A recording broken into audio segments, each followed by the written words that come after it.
በስመ አብ ወወልድ ወመንፈስ ቅዱስ አሐዱ አምላክ አሜን። ክብርን ምስጋናን ንእግዚአብሔር አምላኽና ይኹን። ሎሙን ትምሕረት ሃብታም እግዚአብሔር ካብ ንሪኦን ዘይንሪኦን ዝሓለወና ኣብዚ ጾምን ጸሎትን ክንበጽሕ ዝረዳእና ኣምላኽ ክብርን ምስጋናን ይኹኖ። ኣብ ኩሉ ኩርናዓት ዓለም ኮንኩም ነዚ ብቴሌቪዥን ተዋህዶ ዝመሓላለፍ መልእኽቲ ትከታተሉ ኣቦታት ኣዴታት ኣሕዋት ኩልኻትኩም ናይ ክርስቶስ ቤተሰብ ሰላም እግዚአብሔር ንኩልኻትኩም ይኹን። ሎሙን እዚ ዘለናዮ ጾም ምሕረት ይግበረልና፣ ምድርና ዝረግኣሉ ቤተክርስትያንና ዕርቂ ዝወርደሉ ፋሕ ዝበለ ህዝቢ ዝእከበሉ ጾምን ጸሎትን ይግበረልና። እዚ ትኩሉ ግዜ ብተኸታታሊ ንዓና ከለብመና ኣብዚ ዘበን እዚ ከምቲ እግዚአብሔር ዝደልየና ክኸውን እቲ ፍቃድ ኣምላኽ ክንፍጽም ክሕግዘና ተባሂሉ ዝዳለው ትምህርቲ ኣብ ዝሓለፈ ከም ትዝክርዎ ብዝተፈላለየ ብዛዕባ ከም ስድራ ቤታዊ ጾም ከመይ ክኸውን ከም ዝግብኦ ፍቃድ እግዚአብሔር እንታይ ምዃኑ ዝብል ኣስፋሕ ኣቢልና ርኢና ነርና። ሎሚ ኣብዚ ኣብ መንጎ ጾምን ጸሎትን ኣብ ዘለናዮ ሰዓት ንምንታይ ንጸውምን ንጽልን ኣለና ስድ ኢልና ምፍታሽ የድልየና። ትኸይድ እሞ ኣገለ ግዜሲ መሳርሒ ክርስቲያን ጾምን ጸሎትን ምዃኑ ይርሳዕ። ጾምን ጸሎትን ምዃኑ ረሲዕካ በቃ ክንዲዚአን መዓልቲ ኸይደን ኣርባዕተ ሰናብቲ ሓሊፈን ስለዚ ተሪፉና ዘለኹ እንደዚ ግዜ በቃ ይራፍድ ኣለኹ በቃ ቀዲሰ ሰንበት ከዓ ከምዚ ነይሩ ኢልና ጥራይ ክንሓልፎ ፍቃድ ኣምላኽ ኣይኮነን። ፍቃድ ኣምላኽ ንምንታይ ንጸውም ኣለና? ክንጸውም ከለና ክህልወና ዝግባእ ነገር እንታይ? ጾም ነቢያት ጾሞሞ ካብ ጾም ነቢያት እንታይ ንምሃር? ጎይታ ባዕሉ እቲ ቦ ምሕረት እቲ ኣቦ ጎይታ ዝኾነ ኩሉ ጸይምዎ ካብኡ እንታይ ኢና ክንምሃር? ሐዋርያቶም ሕድሪ ካብ ጎይታ ዝተቀበልዎ እሶምን ጾምን ጸሎትን ወሲዱ ንሕና ካብኣቶም እንታይ ኢና ንምሃር? እምበር እቲ ቀንዲ ኣብዚ መንጎ ጾምን ጸሎትን ከለና ኣቦታት ኣዴታት ኣሕዋት ኣብ ኩሉ ኩርናዓት ዓለም ኮንኩም ነዚ መልእኽቲ እዚ ትሰምዑ ትከታተሉ ዘለኹም ኣቦታት ኣሕዋት ኩልኻትኩም ናይ ክርስቶስ ቤተሰብ ንምንታይ ኢና ንጸውምን ንጸልን ዘለና? ኣብ ገለ ግዜሲ ንነፍስና ህዲ ኢልናስ እዚ ኸ ናይ ብልዖ ድዩ ናይ ጥለለት ድዩ እዚ ይብላዕ ድዩ እዚ ክጸንሕ ድዩ ወይ ገለ ቅድሚ ምባልና ንነፍስናሲ እንታይ ዓወት ክረክብ እየ ዝጸውም ዝጸሊ ዘለኹ? ቤተክርስትያን ስለ ዝተረዕቶ ጥራይ ድየ ወይ ኣነ ካብ እግዚአብሔር ዝደልዮ ነገርሲ እንታይ ኣለው? ከመይ እግዚአብሔር ዝምልሰለይ? ምጻመይ ዘይተረፈ ምጽላይ ዘይተረፈ ምርፋደይ ዘይተረፈ ንምንታይ እየ ዝጸውም ዘለኹ? መበገሲ ጥቕስና ምዕራፍ 6 ሐዋርያ ቅዱስ ጳውሎስ ንሰብ ኤፌሶን ኣብቲ 6 ምዕራፍ ካብ 10 ክሳብ 12 ሓደ ዘመሓላለፈሎ መልእኽቲ ኣሎ። ብዝተረፈስ ኣሕዋተየ ብጎይታን ብጽንዓት ሓይሉን በርትዑ ኢልዎም። እቲ ቅልስና ምስ ሕልቅነት ሰይጣን ምስ ናይ ጸልማት ገዛእቲ ዝዓለም እዚኣ ምስ መናፍስት እክያት ኣብ ሰማይ እምበር ምስ ስጋን ደምን ኣይኮነን እሞ ንፍሕሶ ሰይጣን ምቁዋም ምእንቲ ክትከሉስ ኩሉ ኣፅዋር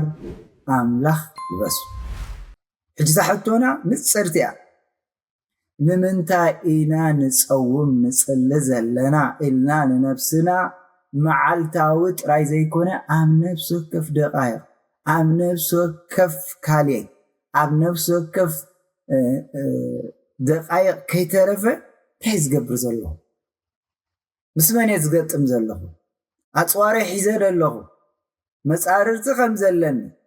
ፅቡቀይ ዘይፈቱ ሰላመይ ዘይፈቱ ደሓነይ ዘይፈቱ ናተይ ጥዕና ምርካብ ናተይ ምስ ኣምላኽ ምዕራቕ ዘይፈቱ ፀላእ እንድሕር ኣለኒ እዚ ፆሞ እዚ ፅልዮ ዘለኹ ሓይሊ ክረክብ ኣንጻር ፀላእየይ መሳርሕየይን ስልጠና ዝወስደሉ ፍልጠት ዝድልበሉ ናብ እግዚኣብሔር ብዝበለፀ ዝቐርበሉ ምዃኑ ኢልና እንድሕር ዘይንሓስብ ኣለና ኮይና ልክዕ ካብቲ ባህላዊ ካብቲ ልምዳዊ ዓመታት ዝሓለፈ ልክዕ ካብኡ እዛ ዓመት እዚ ከዓ ከይተፈለየ ልክዕ ከማይና ንሓልፎ። ምክንያቱ ብኩሉ ኣፅዋር ኣምላኽ ልበሱ ኢሉ ምክንያቱ ፅልእና ውግእና ምስ መናፍስቲ እክያት ኣብ ሰማያት እምበር ምስ ደምን ስጋን ምስቲ ብሓሳብ ዘይረዳድኣና ምስቲ ንዓና ዝቃወም ምስቲ ዝኮ ፅቡቅ ኣይፈትውን እዚ ሰብ እዚ ከሎ እዛ ሃገር እዚኣ ኮላ እዚ ጎረቤት እዚ ከሎ እዚ ኢልና ዝተፈላለየ እንተ ብእምነት እንተ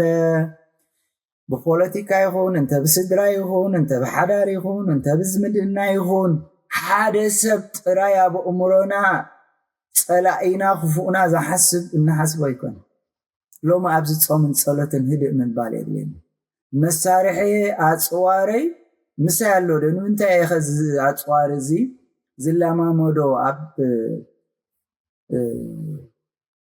ታዕሊም ኣትየዲ ወይ ከዓ ንነብሰይ ኣብ ምልምማድ ዘለኹ እዚ መሳርሒ እዚ ዝጥቀመሉ ኣበይ እዩ? ምክንያቱ ኩሉ ኣፅዋር ኣምላኽ ልበሱ እንድሕር ኢሉ ካብቲ ኣፅዋር ኣምላኽ ሓደ ፆምን ፀሎትን ቤተክርስትያንና ኣቦታትና ኣሰሮም ይጥለል ዝሰርዑልና ንዓና ቀይዲ በትኽ ከይንኸውን ከም ድላይና ከይንኸውን ንነብስና ገቲእና መንፈስና ገፅ እግዚኣብሔር ሓሳብ እግዚኣብሔር ክሓስብ ዝተሰርዓልና ስርዓት እዩ። ስለዚ በተኣከይቲ መዓልቲ ምቋም ክትክእሉስ ኩሉ መሰስለጥኩም ደው ክትብሉሲ ብዘሎ ኣፅዋር ኣምላኽ ልበሱ እዩ። ስለዚ ኣፅዋር ኣምላኽ ንለብስ ከም ዘለና ኣብዚ ፆምን ፀሎትን ይርዳእና ኣሎ።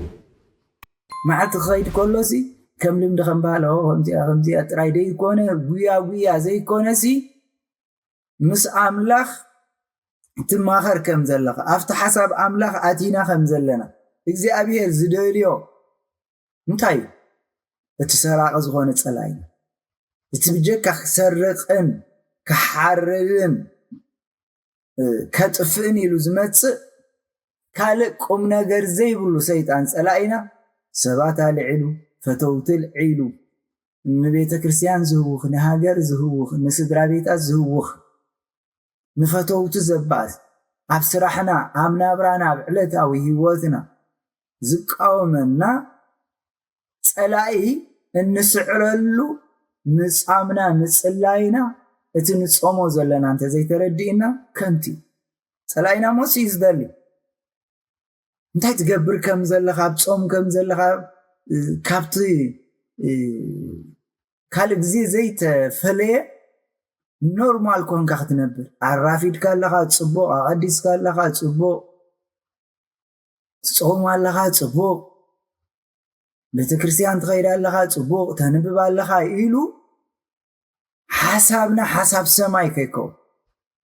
ምስ ንሪኦም ሰባት ምንሰምዖም ሰባት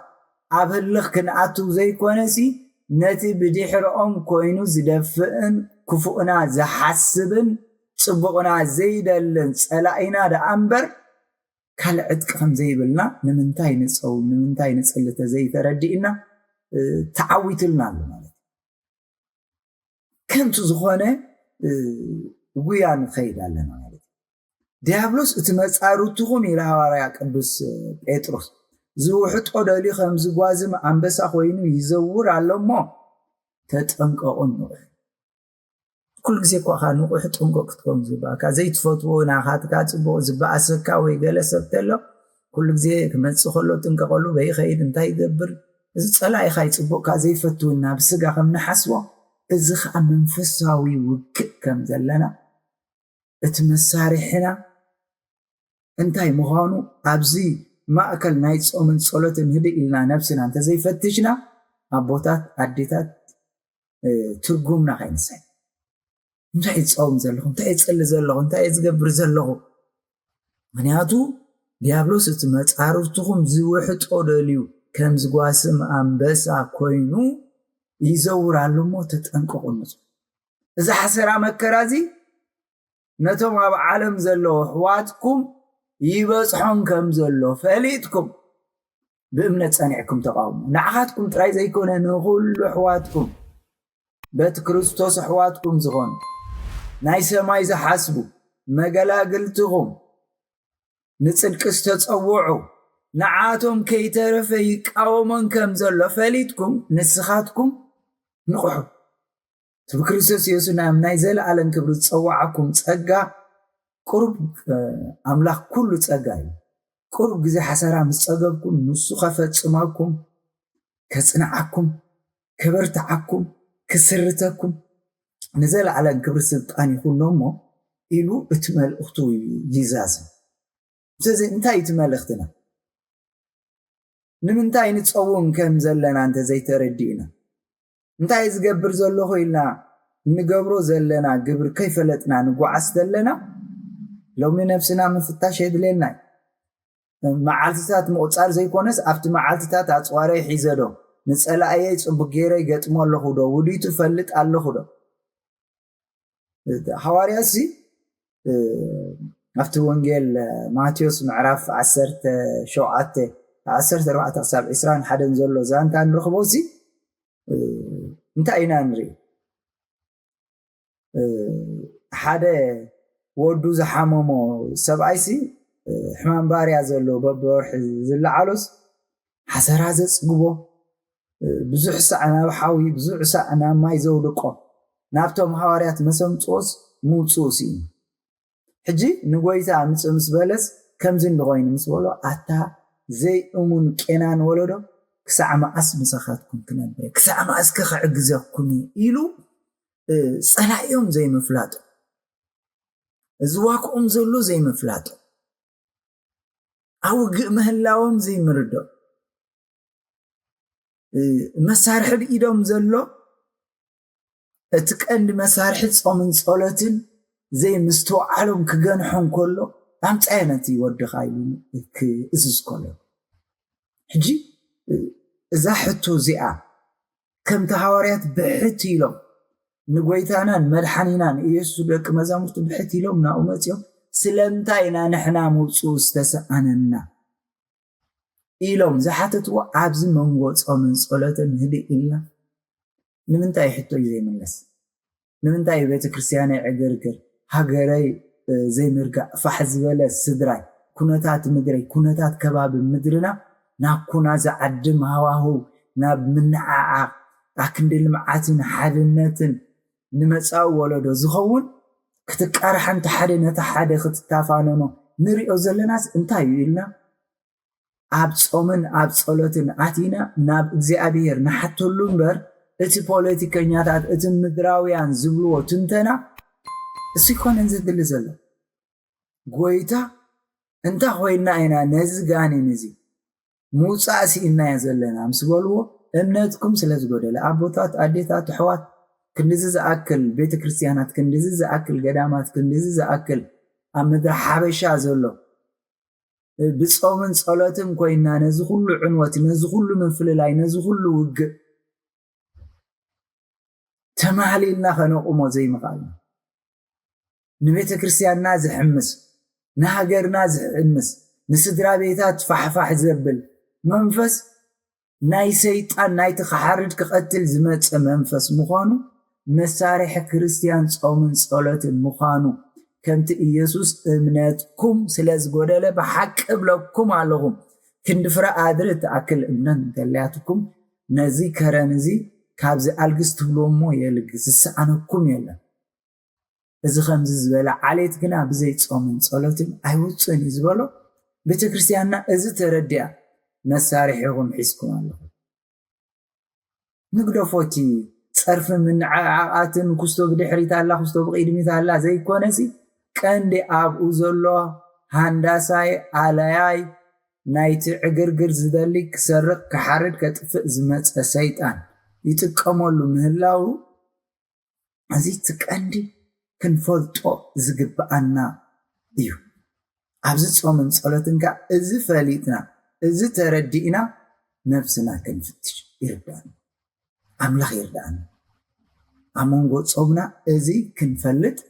إزي كنستوعلي زقبعن إزي أبرت فقيدو نحنا بهيوة تسأنحنا نفتك على كفال كريستياناوي صومن صلوتن مسارح كريستيان صومن صلوتن مغانو نابزبل كنحل فينا يقول لومي نمنتا يتصوم زلو إلنا لنفسنا فتش شابيلنا أجاب كم تقولي تازدلين تصوم صلاة الدو يخير الله ساب حجين تازليته تحتو مالي سلك كم يمسك زابير تبو عايزه